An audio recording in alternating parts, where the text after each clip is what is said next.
Testing the microphone. 1, 2, 3. Testing the microphone. 1, 2, 3.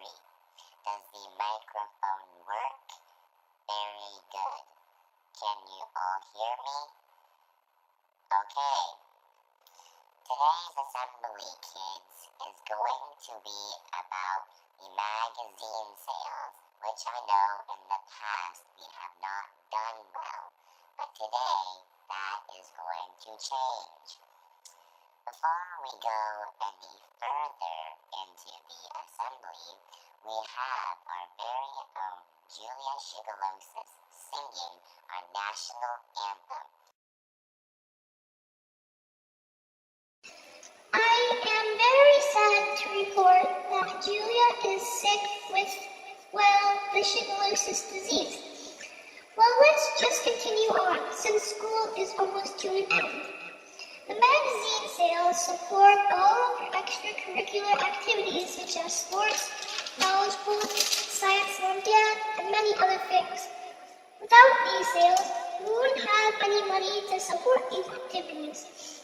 We also use this money to pretty up our schools and to pay our janitors for excellent service.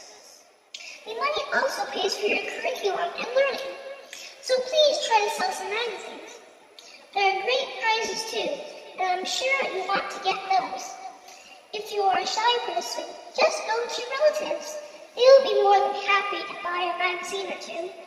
If everyone sells at least 1 or 2 magazines, we already have more than enough money.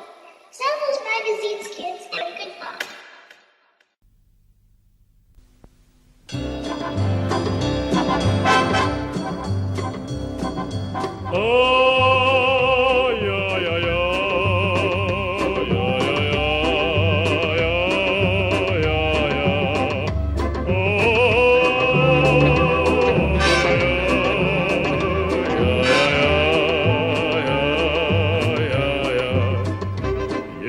Yeah.